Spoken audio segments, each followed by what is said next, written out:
I Won't Let Go kind of strikes me as like Every Breath You Take by the Police. It's like so simple, and it's yet so deep at the same time. It's like you sit back as a songwriter and you kind of kick yourself and you go, well, they're not really saying anything new that I haven't heard before, but it's done in such a unique way and so simplistically with the melody and how it's married together. It just makes one of those recipes for an incredibly moving and touching song, you know. And I don't know, I think that when we heard that song, it was one of those moments like we felt in the past before with other songs that have gone on to be big Rascal Flatts hits.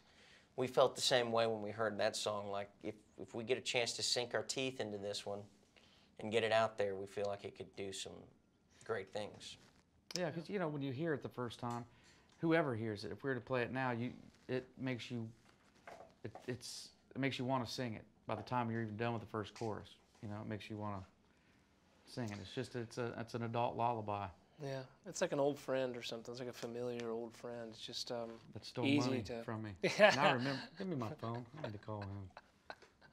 It's an easy to digest An song. old friend that stays at your Very house simple. and won't leave. Yeah, yeah. I need to get him. I can call somebody now. All right, well, some point in the last decade, about midway through, Rascal Flatts became superstars.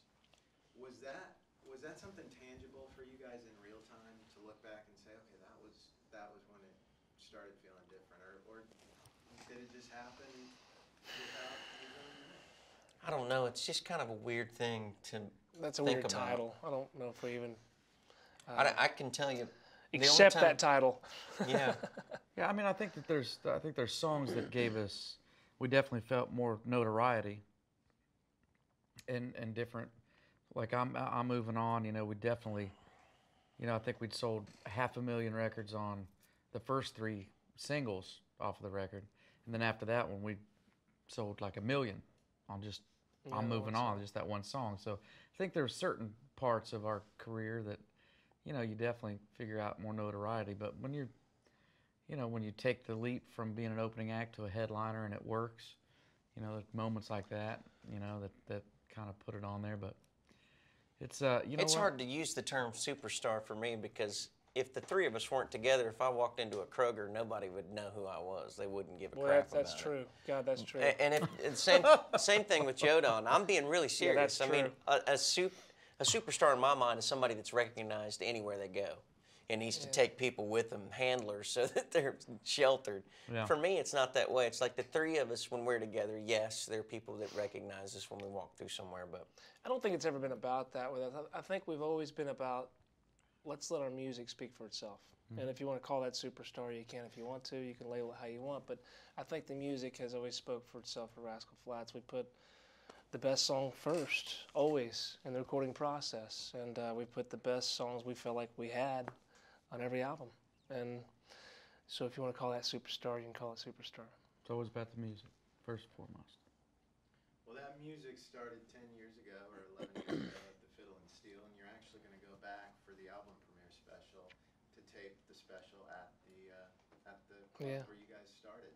So kind of go back and, you know, because it's easy to say, okay, well, we got our start there, but talk about those nights. Like, were there nights where you were playing and nobody was listening and you wondered if this was the right thing, or bring us back into that club and what Yeah, most nights we didn't know if they were listening to us. You know, when you're playing a club and, you know, that sort of thing. We played from 9 to 3 a.m. in the morning. You know, so set after set. You know, and having to, you know, just your library of songs that you had to know. You know, and you know, at first we were only just getting paid tips only. You know, and there was one guy that always used to come in. We'd see him because we knew he had money. And he'd always put 100 in there, so we'd be like, woohoo, and we saw him walk in the door. We knew we'd have something to split up. he at the end came of the night. quite a bit too. Yeah. Used to. But, you know, that's where we honed our craft. You know, that's where we learned what worked and what didn't. You know, it was the best education that anybody could ever get. Yeah. You know, you stand up there and you either go through the roof or you bomb terribly, you know. Well, yeah, and you got to keep them happy too. You know, those people. Jay was really good at calling out songs. You know, just to keep the party kind of going and keeping people excited about the 5 or 6 hours they're there in a club, and they want to hear great song after great song. So He was good at calling people out that couldn't dance either. yeah, Well, That was great, you know. That was fun for all of us. Well, yeah, it was good. Yeah.